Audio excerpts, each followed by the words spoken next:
اس نام کی عظمت کو کوئی گھٹائے، اس کے قانون کو کوئی توڑے،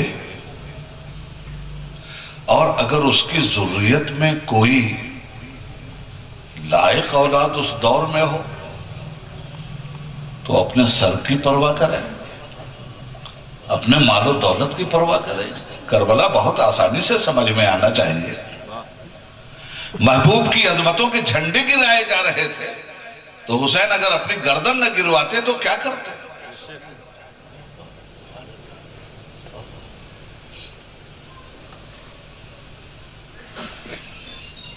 قال ومن ذریتی، میرے رب میری ذریت کو بھی امامت دے۔ قال لا ینال عہد الظالمین، ظالموں تک ہمارا عہد نہیں پہنچتا، تمہاری نسل میں تو یزید بھی ہوگا، ظلم سے متصف ہوگا، امامت کیسے دی جائے گی؟ امامت تمہاری ان اولادوں کے لیے جن اولادوں کے لیے تم ہمارے گھر کے مستری بنے تھے، اور تمہارا بیٹا اسماعیل ہمارے گھر کا مزدور بنا تھا۔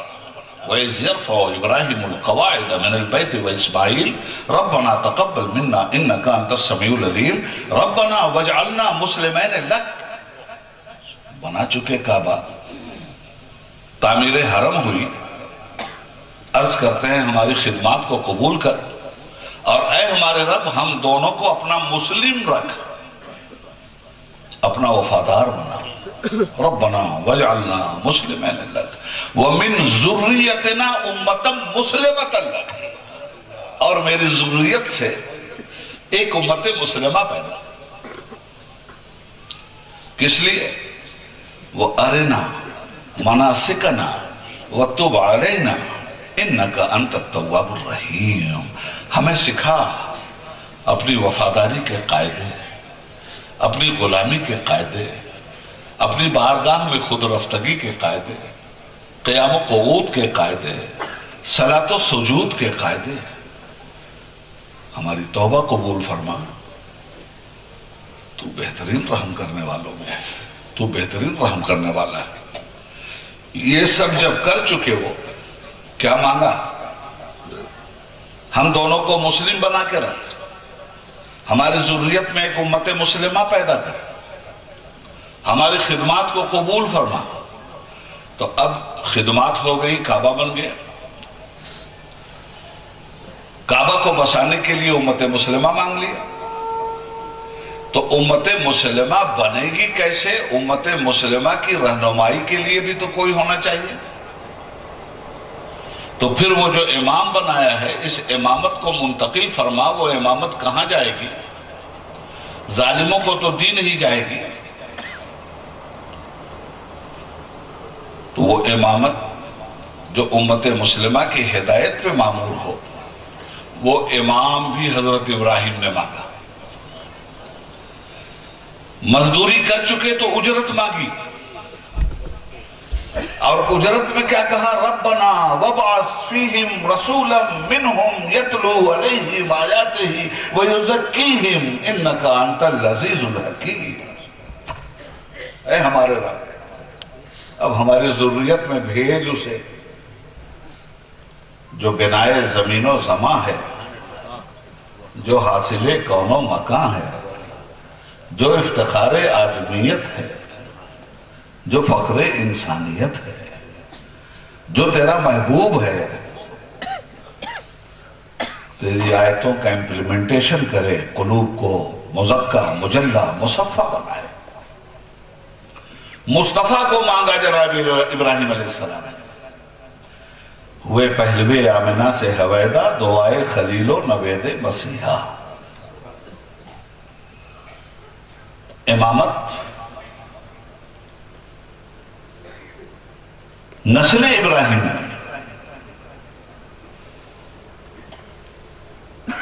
اتباع نبوت کا مظاہرہ کرنے والوں کے حصے میں آئی۔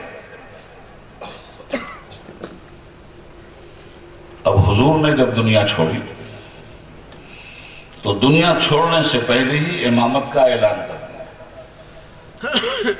من کنت مولاہ فعلی مولا.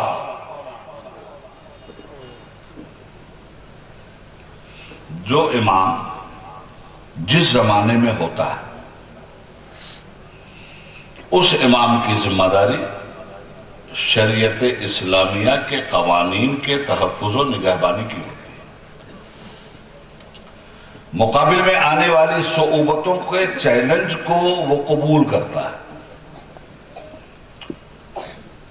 تاریخی تسلسل نے ہمیں یہ بتایا ہے کہ کبھی وہ گردن دے کے شریعت بچا لیتا ہے اور کبھی گردن لے کے شریعت بچا لیتا ہے.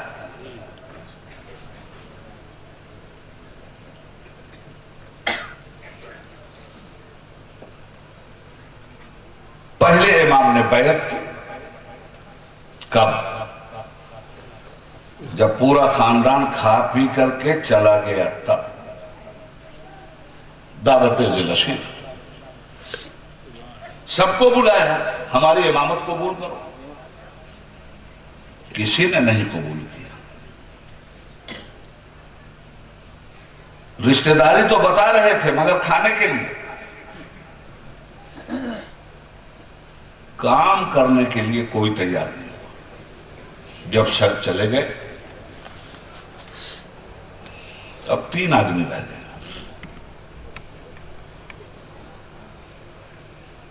ایک پیغمبر،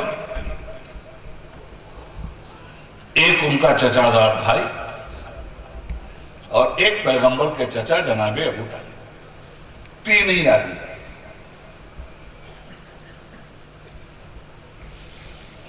حضرت علی نے آگے بڑھ کے کہا، 12-13 سال کی عمر تھی، میرے مولا آپ ہاتھ بڑھائیے. علی آپ کے ہاتھ پہ بیعت کرتا ہے. امام المرسلین کے ہاتھ پر، خاتم النبیین کے ہاتھ پر امام اول نے بیعت کی، جس کو مولا نے اپنا مولا کہا. اب وہ ساری کائنات کے مومنین کا مولا ہے. بیعت ہو گئی. بیعت ایفائے عہد کا نام. اور میرے آقا نے اپنے چچا سے کہا تھا جب انہوں نے کہا تھا کہ بھتیجے اتنا بوجھ نہ ڈالو کہ چچا کی کمر ٹوٹ جائے. اس مصیبت کے ماحول میں مصطفیٰ کے عقیدے کا استحکام بول رہا تھا کہ چچا یہ داہنے ہاتھ پہ سورج رکھنے بائیں ہاتھ پہ چاند تو بھی ان کی بات میں نہیں مانتا. یا تو اللہ اس کام کو پورا کرے یا اللہ کی اس راہ میں اللہ کا محمد جان دے گا. اب چچا کو بھی تقویت ملی اور حوصلہ ملا. وہ چچا جو نامرادیوں کی شاہراہ پہ آ گئے تھے، وہ چچا جنہوں نے ظلم کو دیکھا اور کلیجہ دہل گیا کہ میرے بھتیجے کے ساتھ معلوم نہیں کتنا خوچکا علم والا راستہ اختیار یہ کریں گے. جب چچا نے ذرا سا بھتیجے میں لوچ پیدا کرنے کی کوشش کی تو اس وقت چچا کی محبت اور چچا کے لوچ کو بھی قربان کر کے ابراہیم خلیل اللہ کا وارث ابراہیم خلیل اللہ کی زبان میں جواب دے رہا تھا. حضرت ابو طالب نے فرمایا کہ بھتیجے اب کچھ بھی ہو جائے آپ اپنا کام کرتے رہیے. آپ کا چچا آپ کی پشت پہ چٹان کی طرح کھڑا ہے. نعرہ تکبیر! نعرہ رسالت! حضرات پھر اس کے بعد ایفائے عہد. اور عہد کیا ہے؟ کام کیا ہے؟ کام کو پورا کرنے کے لیے بیعت ہوتی ہے. تو کام کیا تھا؟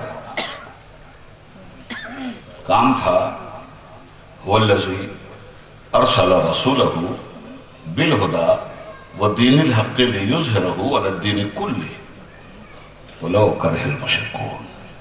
کام تھا دین حق کو ادیان باطل پہ غالب کرنے کا. باطل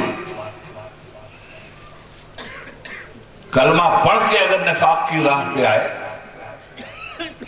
تو اسے بھی رستہ غلبہ سے ہٹانے کا، اور کلمے کا منکر بن کر راہ اسلام میں متصادم ہو تو اسے بھی رستے سے ہٹانے کا۔ حضور نے جو صحبتیں جھیلی آپ کے سامنے، بیعت کیا ہے نبھاؤ گے؟ مشیت پوچھ رہی ہے، قتل کی رات بستر نبوت پہ سونا ہوگا نبی کے مرید، سو گے؟ راہ حق میں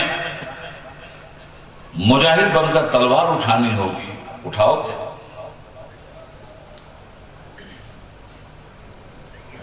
پھولوں کی نازک کلی سے نہیں گزرنا ہوگا، پیروں کی خلش سے گزرنا ہوگا، گزرو گے؟ مولا کے عمل کی فکر بول رہی تھی کہ مالک بیعت تو ہر قدم پہ نبھائی جائے گی، وہ بیعت ہی کیا جو نبھائی جائے گی، مگر بیعت باطل کے ہاتھ پہ نہیں ہوگی۔ میں نے ابو لہب کے ہاتھ پہ بیعت نہیں کی ہے، محمد مصطفیٰ کے ہاتھ پہ بیعت کی ہے۔ بیعت نبھانے کا جہاں تک سوال ہے، تاریخ انسانیت دیکھے گی کہ انسانیت کا امام قتل کی شب کی سکون کے ساتھ بستر نبوت پہ سوتا ہے، میدان بدر میں کس شان سے ذوالفقار کے جوہر دکھلاتا ہے، میدان وحد میں اپنے مرشد کی حفاظت کے لیے کس طرح سینہ تان کے کھڑا ہوتا ہے، غزوہ خندق میں عبد عد کا کلیجہ کس طرح اپنے خنجر سے باہر نکالتا ہے، قلعہ خیبر پر ید اللہ ہاتھ کے جوہر کس طرح دکھلاتا ہے۔ اسی لیے تو لاہور کے قلندر نے اللہ سے مولا علی کے نام کی بھیک مانگی تھی، جسے نانے جوی بخشی ہے تو نے، اسے بازو حیدر بھی عطا کر۔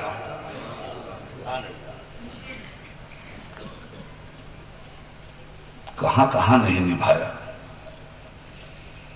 باپ نے وعدہ کیا، اپنے دور کے امام نے جنگ جمل بھی ہو تو امامت کا حق ادا کیا، جنگ صفین بھی ہو تو امامت کا حق ادا کیا۔ امامت حق کی حفاظت کا نام، امامت خلق کی حفاظت کا نام، امامت عمل صالح کی حفاظت کا نام، امامت ایثار و صبر کی حفاظت کا نام۔ یہ وہ چیزیں ہیں جو انسان کو بدباطنی سے بچا کر صالحیت کا جامہ پہناتی ہیں۔ امام کو دیکھیے جنگ صفین میں جب پانی پر حزب مخالف کا قبضہ ہوا تو حزب مخالف کے امیر نے اعلان کیا کہ علی کی فوج کو دریائے فرات کا ایک قطرہ پانی نہیں ملنا چاہیے، مگر اسلام اس بات کی اجازت نہیں دیتا، اور اسلامی اصولوں کی نگہبانی امامت کا حق ہے۔ جب امام کا قبضہ ہوا تو امام نے دشمن کے ساتھ ریئیکٹ کرتے ہوئے یہ نہیں کہا کہ جس طرح دشمنوں نے ہمارا پانی بند کیا تھا ویسے ہی ہم ان کا پانی بند کریں گے، نہیں، تحفظ شریعت کے لیے اور احکام خداوندی کے اتباع کے لیے امام علی کا جو مظاہرہ تھا وہ یہ تھا کہ یہ ان کی خصلت تھی کہ انہوں نے ہمارا پانی بند کیا تھا، اب ہم اسلام کی خصلت دکھلائیں گے کہ نہ ان کا پانی بند ہوگا نہ ان کے جانوروں کا پانی بند ہوگا۔ امامت نگہبانی کے فرائض انجام دے رہی ہے۔ مولا کے زمانے میں جس طرح مولا کو ریئیکٹ کیا گیا، جس طرح مولا کے اندر ہر قدم پہ ریئیکشن پیدا کرنے کی کوشش کی گئی، مگر حضرت علی کی پوری زندگی کا ایک نقطہ بھی اسلامی شریعت کے خلاف نہیں دکھلائی دیتا۔ طاقت کے زمانے میں اگر کوئی عمل کر لے، صحت کے زمانے میں کوئی اچھے کام کر لے تو طاقت ممد و معاون ہے، صحت ممد و معاون ہے، مگر مصیبت کے زمانے میں اگر حقوق کے فرائض کو نبھا دیا جائے، مصیبت کے زمانے میں، لاغری کے زمانے میں اگر فرائض کی تکمیل کی جائے تو یہ بڑے کمال کی بات ہے۔ مولا کے سامنے اس قدر منافقانہ روش اختیار کی تھی اس زمانے کے لوگوں نے، اپنے اندر والوں نے بھی، باہر والوں نے بھی، ایکسٹرنل لوگوں نے بھی، انٹرنل لوگوں نے بھی، کہ اگر علی کے علاوہ کوئی ہوتا یا بلفظ دیگر اگر امام کے علاوہ کوئی ہوتا، اگر امامت نہیں ہوتی تو پیر ہل جاتے۔ یہ امامت تھی جس نے پیر کو ہلنے نہیں دیا اور اگلی نسلوں کو بھی پیغام دے دیا کہ اگر ایسا وقت آئے تو پیر کو ہلنے مت دینا۔ اس امامت نے اپنے دور میں جس طرح حق امامت ادا کیا، اس امامت کو سلام۔ اس کے بعد دوسرے امام کا زمانہ آیا۔ 80,000 مسلمانوں کا صفایا جانبین کی طرف سے ہو چکا تھا۔ اب دوسرے امام کا جب زمانہ آیا تو دوسرے امام نے خلق عظیم کو پر حصار محبت کیسے ڈالی، دوسرے امام نے کس طرح سے اجڑے ہوئے نشیمن کو پھر سے آباد کیا، دوسرے امام نے کس طرح سے مسلمانوں کا خون نہ بہے اس کے لیے کیسی عظیم قربانی دی، دوسرے امام نے کہ جو ساتھی جاہل تھے، جو ساتھی ناقبت اندیش تھے، جن ساتھیوں کی دولت پہ نظر تھی، جن ساتھیوں کی ثروت پہ نظر تھی، جن ساتھیوں کی اقتدار پہ نظر تھی، وہ انہیں آر المسلمین کہہ کے تانا دیتے تھے۔ اے مسلمانوں کے لیے باعث شرم امام حسن، حسن تم مسلمانوں کے لیے باعث شرم ہو، اس طرح کے نعرے لگتے تھے اور اس طرح کی زبان ناپاک امام کے سامنے کھولی جاتی تھی۔ مگر امام امامت ہی کی راہ مستقیم کا رہنما تھا۔ امام نے ایسے لوگوں کے خلاف بھی ایسا کوئی ری ایکشن نہیں دیا جو امامت کے منصب سے متصادم ہوتا ہوا نظر آئے۔ اور ایک بات اور جو نہایت ہی قابل غور ہے، وہ کیا ہے؟ وہ بات یہ ہے مسلمانوں کہ ایک امام کا جب دور امامت ہوتا ہے، لوگ بات کرتے ہیں حکومت، امام حسین حکومت کے لیے گئے، حکومت چاہتے تھے، ایک غالب ہوا دوسرا مغلوب ہو گیا۔ میں کہتا ہوں کس کی حکومت اور کیسی حکومت ہے؟ کیسی حکومت؟ وہ حکومت چاہتے تھے، کوئی شک نہیں، مگر کس کی حکومت؟ شریعت کی حکومت، اللہ کی حکومت۔ وہ غیر اللہ کی حکومت نہیں چاہتے تھے۔ اللہ کی حکومت کا حق چھین لینے والوں ہی کے خلاف تو لڑے تھے وہ، ورنہ رہ گئی بات ان کے حکومت کی، ان کی شہزادی کی، تو ان کا دار السلطنت پہلے ہی ڈکلیئر ہو چکا تھا۔ کسی کا دار السلطنت دمشق، کسی کا دار السلطنت بغداد، کسی کا دار السلطنت فلاں جگہ اور فلاں جگہ۔ حسنین کا دار السلطنت تو مصطفیٰ نے طے کیا تھا۔ الحسن والحسین سید شاب اہل الجنہ، میرے حسن اور حسین جنت کے سردار ہیں۔ دار السلطنت اہل ایمان کا مرکزی مقام، مومنین کی کیپٹل سٹی کا نام ہے جنت، اور جنت کے سلطان کا نام ہے امام حسن امام حسین علیہ السلام۔ اس جنت میں صاحبان ایمان جانا، تو صاحبان ایمان میں عادل حکمراں بھی ہوں، عادل بادشاہ بھی ہوں، رئیس لوگ بھی ہوں، عادل راجہ بھی ہوں۔ تو جن لوگوں نے دنیا میں حکومت کی ہے اور عادل رہے ہیں اور مومن رہے ہیں، اب ان کا ٹھکانہ کہاں ہوگا؟ اب یہ کس سلطنت میں جائیں گے؟ یہ سب کے سب حسین کی سلطنت میں جائیں گے۔ عادل بادشاہ حسین کی سلطنت میں جگہ پائے گا، اور جس سلطنت میں اس کا مکان ہوگا وہ مکان امام حسین کے صدقے میں ہوگا، اور امام حسین اس سلطنت کے بادشاہ ہوں گے۔ تو جس کا دار السلطنت جنت ہو اور جس کو اس کے نانا نے سلطان جنت بنایا ہو، جہنم جانے کا اس سے برا اور کیا راستہ ہو سکتا ہے کہ اسی پہ تنقید کی جائے؟